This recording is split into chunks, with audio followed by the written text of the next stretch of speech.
საქართველოს ხელისუფლების თქმით შესაძლებელია რომ 2015 წლის ბოლოდან საქართველოს მოქალაქეებს ევროპაში გასამგზავრებლად ვიზები აღარ დაჭირდეთ. თემაზე თუ რამდენად რეალურია ეს მოლოდინი და შეძლო თუ არა საქართველოს მთავრობამ 2013 წლიდან დღემდე განეხორციელებინა რეფორმები, რომლებიც ვიზის ლიბერალიზაციის სამოქმედო გეგმით იყო გათვალისწინებული, სემინარი ფონდ ღია საზოგადოება საქართველოში გაიმართა. შეხვედრაზე ასევე მოეწყო პრეზენტაცია ანალიტიკური დოკუმენტისა უვიზო მიმოსვლა ევროპაში საქართველოს პერსპექტივა და ახალი ბროშურის, როგორ მივიღოთ შენგენის ვიზა.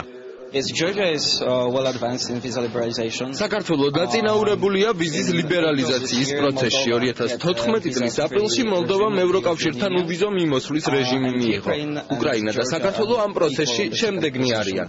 ამ შეხვედრის მთავარი მიზანია რომ განვიხილოთ თუ რა პროგრესი მიაღწია საქართველომ უვიზო რეჟიმისკენ მსვლის გზაზე და წარმოვადგინოს ჩვენი რეკომენდაციები.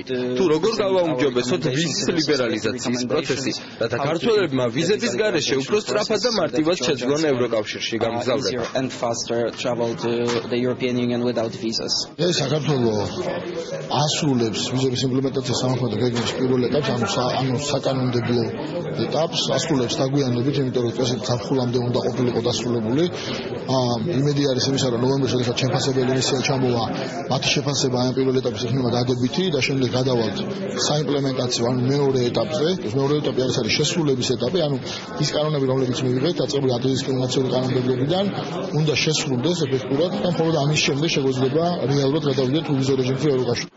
საქართველოს ვიზებზე უარის თქმის მაჩვენებელი აღმოსავლეთ პარტნიორობის ქვეყნებს შორის ყველაზე მაღალია. 2013 წლის მონაცემებით ის 12%-ს უტოლდება. ასევე საკმაოდ დიდია საქართველოდან ევროპაში წასულ თავშესაფრის მაძიებელთა რიცხვი. მხოლოდ 2012 წელს ამ მოთხოვნით ევროკავშირის ქვეყნებს საქართველოს 9110 მოქალაქემ მიმართა.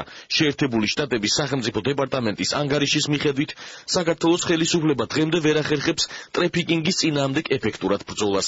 ამ სფეროებში წარმატებული პოლიტიკის გატარება კი ერთ-ერთი წინაპირობაა იმისთვის, რომ ევროკავშირმა საქართველოსთვის უვიზო მიმოსვლის შესახებ გადაწყვეტილება მიიღოს. რჩება რამოდენიმე გამოწვევა, რაც შეიძლება ხელისშემშლელი ფაქტორი გახდეს მომავალში ევროკავშირთან უვიზო მიმოსვლის გზაზე. პირველი ეს არის საქართველოსთან ძალიან მაღალი თავშესაფრის მაძიებელთა რიცხვი, რომელიც აკადებად აწყდება ევროპას. მეორე გახლავთ ანტიდისკრიმინაციული კანონის ამოქმედება და რამდენად ეფექტურად განახორციელებთ ამას, ამაზე ძალიან ბევრი რამ იქნება დამოკიდებული.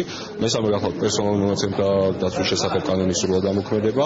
ამის გარდა არის საზღვრის მართვის სტრატეგიის ეფექტური განხორციელება და ერთ-ერთი მნიშვნელოვანი მომენტი არის ასევე ტრეფიკინგის წინააღმდეგ ბრძოლა. იდეა რა თქმა უნდა ძალიან კარგია და საქართველოს ხელისუფლების ჩანაფიქრი რომ ეს იყოს 2015 წლის ბოლოდან შევძლოთ უვიზო წასვლა ევროკავშირში, მაგრამ ჩვენი შეფასებით ეს ალბათ ნაკლებად რეალისტურია.